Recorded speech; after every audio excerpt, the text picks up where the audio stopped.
Hey everybody, it's Mike Gomoll with Joey Song, and we are introducing a new segment that we are calling ReWIND. We're going to go back and visit some classic Joey Song podcast interviews and segments and so on. So to kick it off, we're going back to 2024 with our pal Chris Collingwood from Fountains of Wayne, and we're going to talk to Chris a little bit about Fountains' history, how he got involved with Joey Song and all that stuff. And as usual, if you know Chris, he holds nothing back. So stick around. We are going to listen to ReWIND, Joey Song, Chris Collingwood, Fountains of Wayne.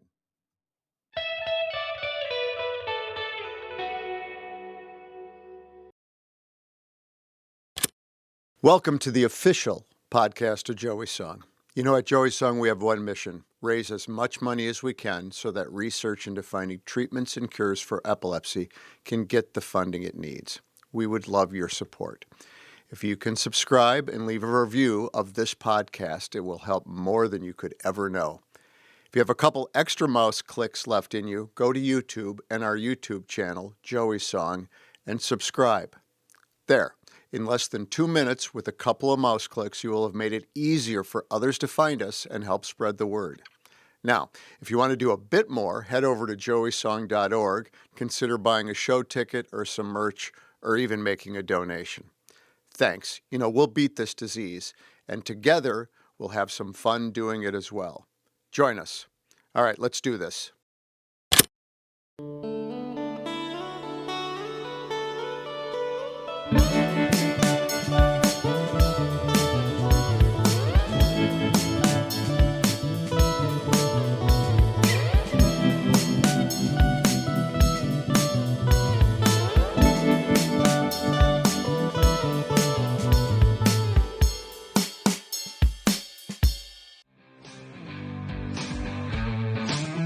Hey everybody, welcome to the Joey Song podcast. I'm your host, Mike Gomoll. For those of you that are new to Joey Song, we're a 501c3 charity that raises money to fund research into treatments and cures for epilepsy. We also direct funds to support patient services and community programs as well. Our fundraising vehicle is music. Every year we hold a series of concerts that feature Rock and Roll Hall of Famers, Grammy winners, and top 40 hit makers. These amazing artists all come to Madison, Wisconsin each January for a festival that we call Freezing Man. You should know that every one of the artists that plays at our event donates their time and talent. None of our performers take a penny to join us. We have no paid staff. We are a 100% volunteer organization. The next Freezing Man is scheduled to take place January 8th through the 11th, 2025, with 6 amazing shows scheduled over 4 days. To find out more about Joey Song, you can find us at our website, joeysong.org, or follow us on social media, where all of our handles are at Joey Song.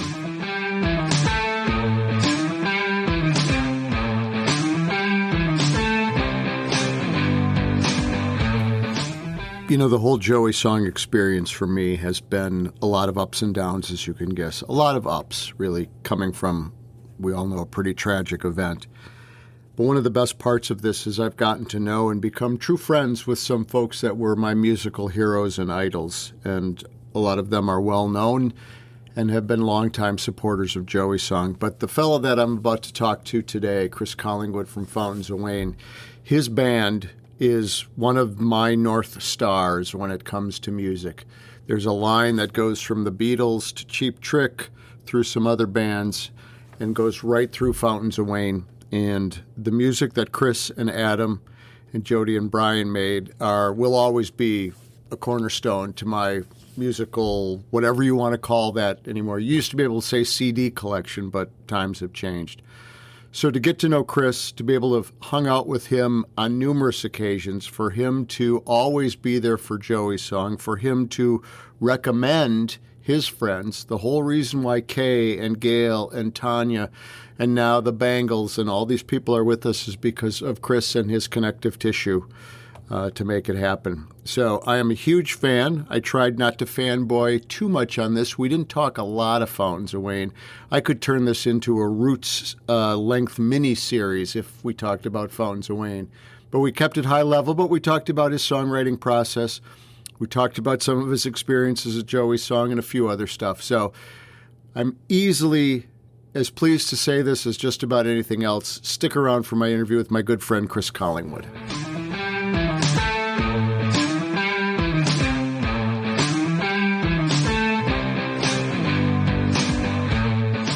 Well, everybody, as you heard in my pre-taped interview, my guest is, and he will blanch at me saying this, but one of my music heroes, and pop icons, both phrases that I'm sure, see, I can't see Chris when I'm doing this, but I'm sure he's making faces at me as I do it.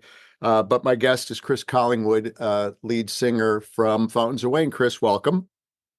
Thanks, Mike. Pop icon. That's Yeah. I don't feel like an icon. Well, do you feel like a pop? That's another question. Well, No. so for folks that have been listening, as you know, with all of the different folks that are associated with Joey's song, whether it's the Posies and John Auer or Cheap Trick and Rick Nielsen, my leaning is towards that genre. That's the kind of stuff that I love. And for me, Fountains of Wayne is a premier purveyor of that. And I'm trying to do as much alliteration as possible. So I guess I should have said a power pop premier purveyor, and then I'd have you covered. So, Chris, what we're trying to do in the podcast and what we've done with some other folks is talk about kind of the projects that you're working on now and some of the ways that you're kind of scratching your artistic itch. Do you want to let people know what you've been working on recently? Oy. Yeah. It's an interesting way to put it, though. The itch.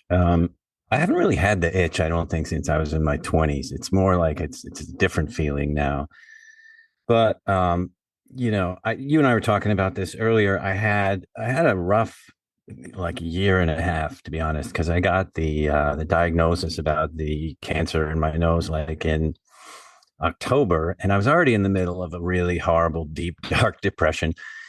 And then they couldn't even get the surgery happening until May. And so I'm just sitting around with that thing eating away at my nose for 5 months. And yeah, I spent a lot of time on my back this past winter, like probably a combination of medical problems Yeah, and just severe depression. And yeah. so I strummed a guitar on my back, and it's kind of the first time I've ever written a whole bunch of songs that way, so they really do sound laid back. And I also Oh, I didn't use a pick, which I have done pretty much my whole life. And I just, they're not that kind of songs. They're kind of like slap the guitar yeah. acoustic. So my band, which is called Look Park, Yep. we're working toward the difficult second album. And I went to those guys a couple months ago. Well, first it was like a year ago, and then I had some deep dark Yeah, depression. So yeah. then again a couple months ago, and I have a lot of songs that I'm really happy with, and they're kind of in a spot where I guess like every album I make, I try to do something that is going to get me out of what has made me comfortable in the past. Yep. So, like with Fountains of Wayne, there was so many power pop things that have become cliches in the interim, or just things that I've done enough that I just don't want to do anymore. Straight four kind of Yeah. four on the floor, Yep. drum beats, and Ramones style guitar playing. Yep. I'm too old for that stuff. So, I got a bunch of songs like into this state where I'm really, really happy with, I'd say, and this is another thing that it's never happened to me before. And maybe it's just because was unemployed and not doing anything for about a year, but I wrote a lot. Normally, like when there's a Fountains of Wayne record, what I come in with is what ends up on the album. Right. This time around, it's either going to be like a quadruple album or there's going to be a whole lot of B-sides. So I wrote a lot of songs, and I was like, okay, guys, let's get together and just try to piece this stuff together, because the new thing that I want to try to do on this album, the previous album, the first album that Look Park made, I worked with Mitchell Froom Yep. in LA, and he's a hero of mine. He's made Absolutely. so many brilliant records, and I could not say no to doing that. So when I had the opportunity to do it, it was awesome. And I said to myself, I'm going to listen to what he says, because part of Yeah. my wanting to do it is to get out of my comfort zone and Right. listen to somebody else's tricks, Right. because Fountains of Wayne, we use the same tricks over and over and over again.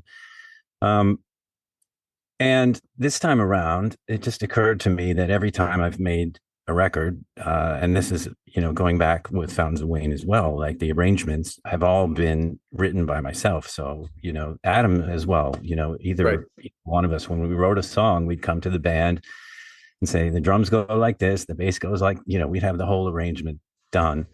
Um, but I know some great musicians up here, and I just thought we might come up with something way cooler if I kind of presented them with things that are less than arranged. They're kind of more or less complete songs. There's some words missing here or there, but it's a thing that real musicians can grab and make it their own. Yeah. And I don't want to badmouth anybody, but I heard some records lately that sound so emailed to me, Yeah. like the sound of like, oh, the guitar player was in LA and they Yeah. emailed him that one. And it just, you can hear it back and it just sounds like this confused jumble. And like, it's remarkable to me how that has happened in the last 10 years or so, where it's just incredibly obvious to me. I just don't know if other people can hear that stuff. Yeah. But making the new Look Park album, I also want to try to get as much as I can get done in one take, just I so would, that it feels yeah, real. kind of a everybody play live in the same room kind of thing. Yeah, yeah. How have you found, so this is interesting to me because as you well know, I have literally no musical talent and no talent whatsoever. But when you take in a piece of art, I call it art, a song that is not as fully formed as you used to do with Fountains of Wayne, how, I don't want to say this. I would be extremely protective of it. And I would talk about getting out of your comfort zone, having somebody say, more than just changing a drum beat a little bit, but altering stuff. How have you been reacting to that personally? Has it been easy or has it been kind of that out of comfort zone thing you thought it would be?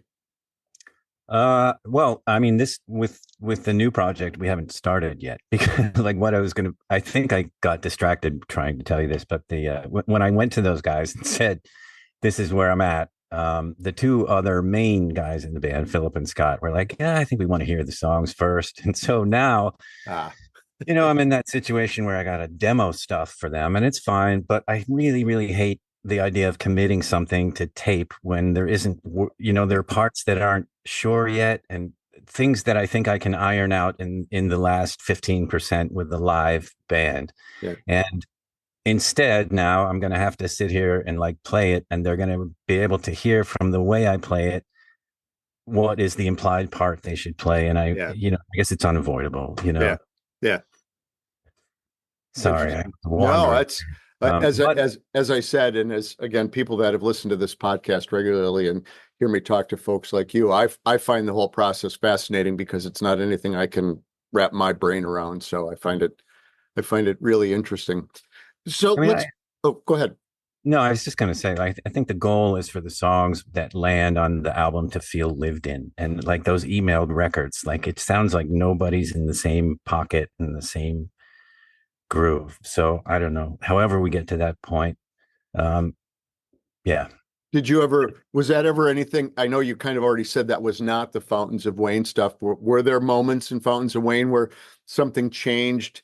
I won't say dramatically, but substantially in the studio from how it came in, or was it always pretty much Legoed together? Yeah, there was a few. There were usually like if it's not working, there was a song of mine called Go Hippie. Mhm.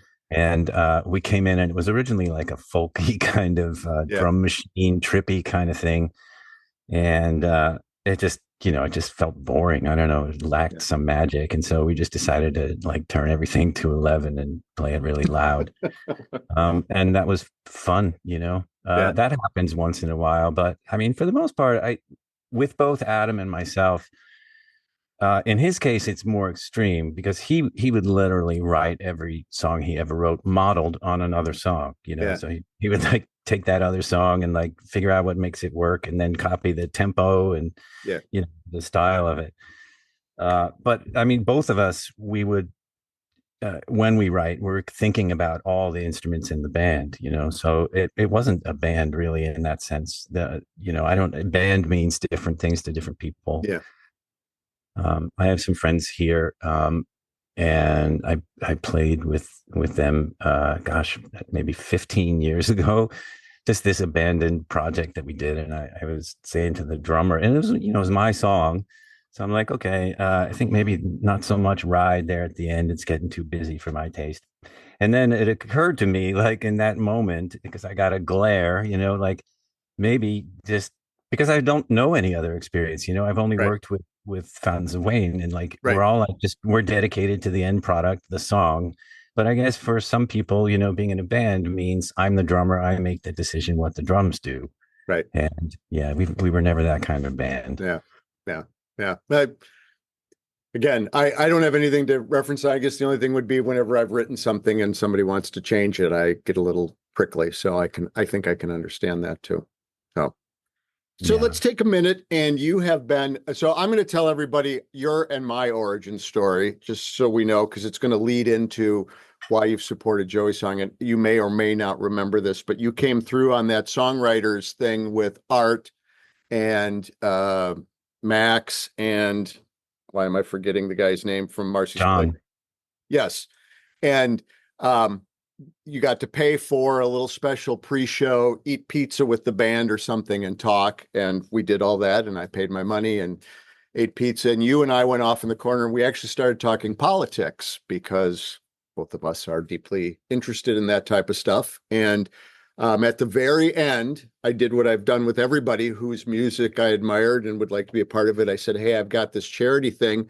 And to which most people say, well, so-and-so is my management, contact that. You did not do that. You grabbed a piece of paper and wrote your email down, and we've started it. And I've always admired anybody that will listen to my story and say, yeah, let me know how I can help, and here's how you get a hold of me. So I don't know if you remember that or not, but that's Yeah, you're a very good salesman, Mike. You have skills. You're over there talking about yourself not being a creative person. I've seen you be creative in ways that are beyond the scope of the normal human being. Well, I guess it's that Wisconsin self-deprecating thing I got going here, but to those folks listening, as you can probably guess, I have recruited lots and lots of people, and I've had lots and lots of people say that sounds great, and contact management. And Chris did not do that. And surprisingly, not soon after I emailed him, he responded right back, which even when I do get emails doesn't happen. So, and then Chris and I were talking about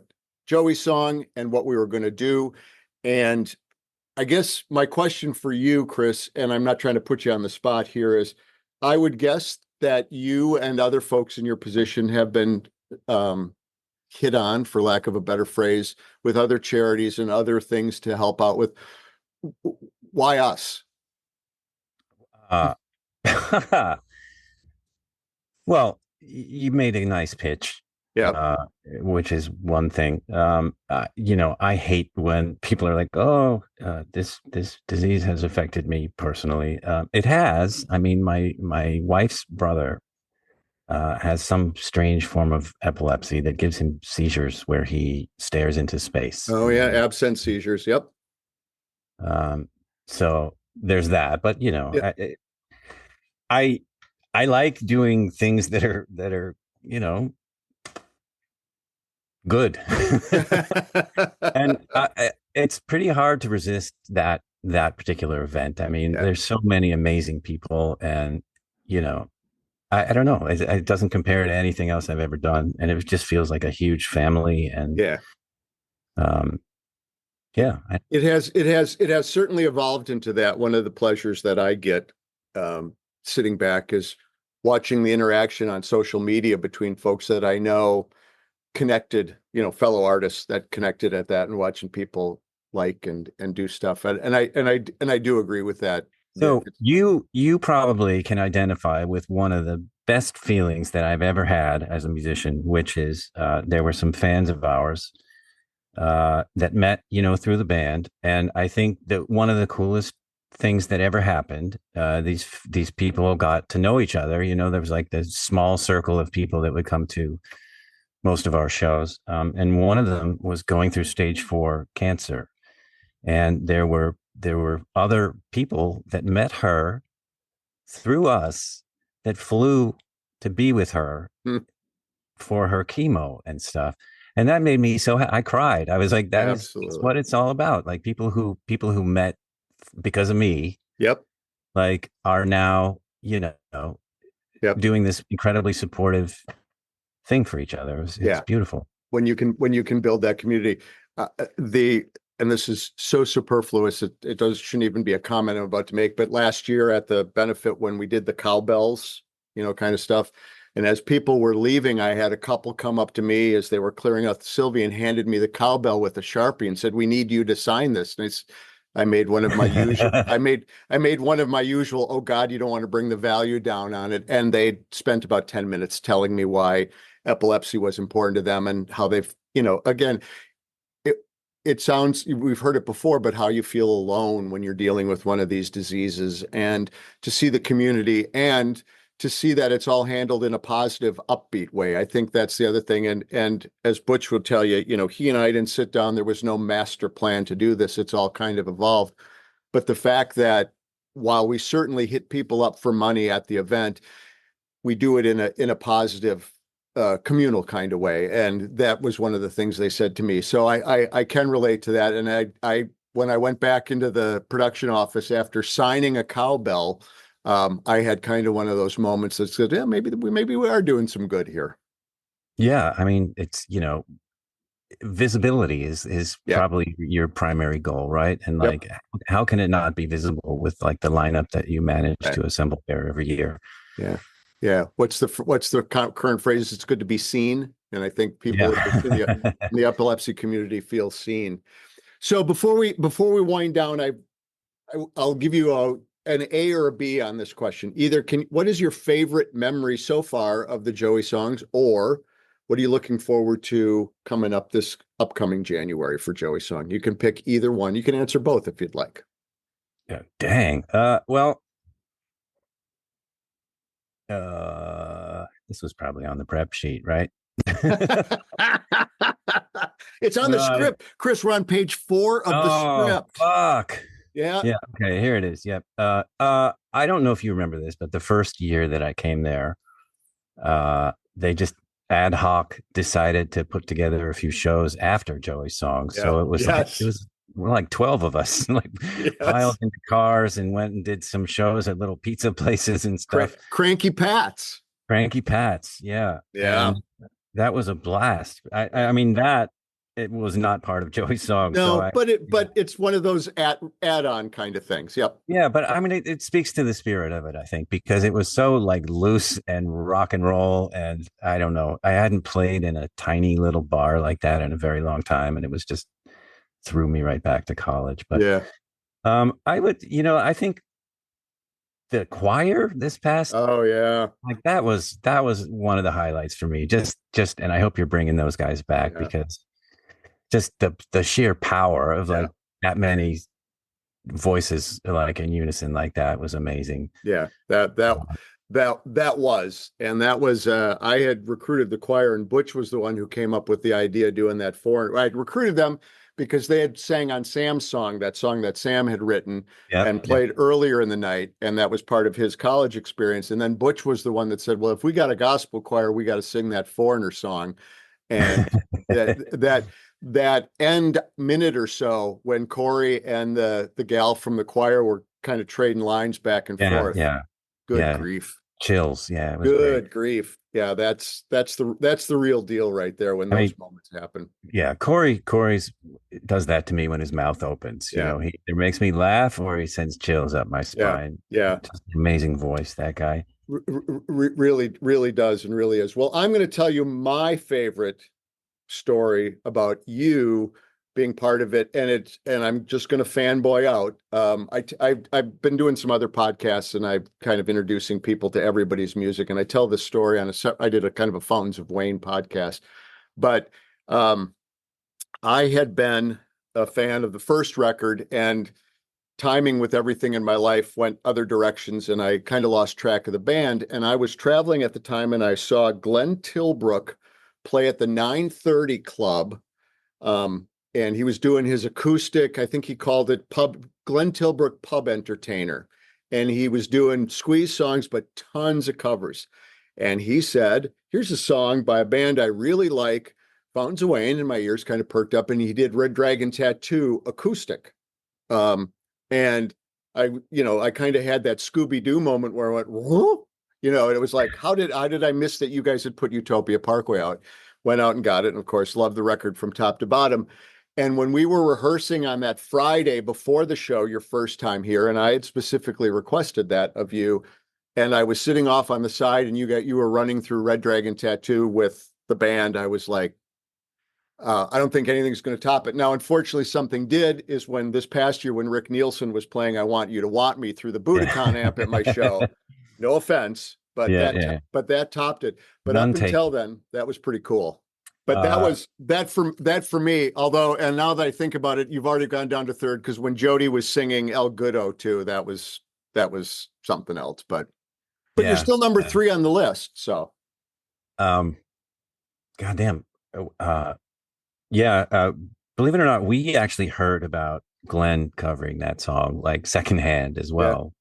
And then we played in London, and he was by then I had exchanged a few words with him, and he came and opened for us in London acoustically. So and he's opened for Fountains Wayne in the States a few times too. But cooler than that is the fact that when Squeeze is around, I can always go down and hang out with him. It's just like, when I was 18, if you told me that I would be like Glenn's friend when I got older, it's just weird. Yeah, I think I might have a copy of him singing that, because that was back in my bootleg taping days. I'll have to go through my tape thing. I might have a copy of him actually singing that. So I'm sure there's one on YouTube somewhere, right? Yeah.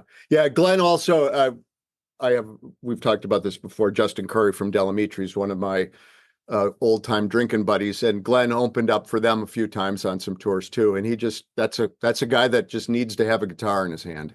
And for sure. Because he could, I know it's cliche, but he's a sing the phone book kind of guy. And it's really amazing. Well, Chris, thank you for your time today. Thank you for all that you've done for Joey Song and all the outrageous things I'm going to ask of you in the future for Joey Song, because you are now inextricably entwined. That's good. That was alliterative too. Yeah. Well, and the great thing is I'm illiterate, so it covers both. Illiterately alliterative. That describes me more than you could ever know. So, Chris, thanks for taking the time. We will see you for sure in January at Joey Song. And any parting words for our folks? Billy Joel used to say, "Don't take any shit from anybody." Perfect. Then we will close on that one. Thanks, Chris. Thanks, Mike.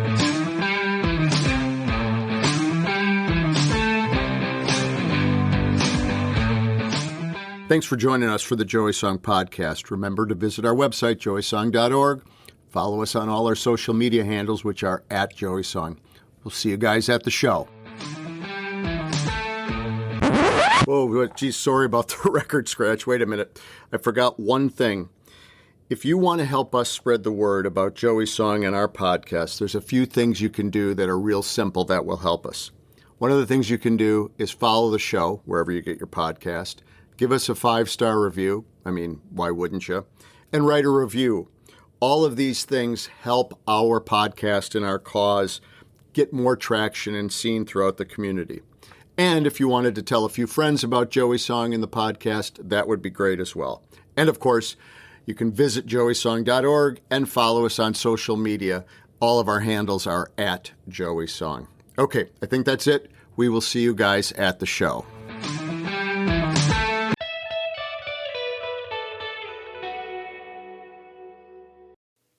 Hey, thanks for sticking around all the way to the end of the podcast. A quick reminder, if you can give us a follow or subscribe on your favorite podcast provider and write a short review, it will really help us out. If you can head over to YouTube and subscribe to our channel over there, that's another big help. These simple acts make it easier for others to find us. And of course, head over to joeysong.org to join our community and stay up to date on all the news. Thanks, and we'll talk again real soon.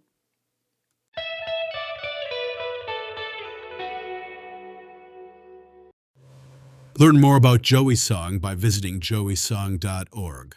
The theme music was composed by Sam Gomoll, and Joey Song is a federally registered 501c3 charity. Thanks for listening.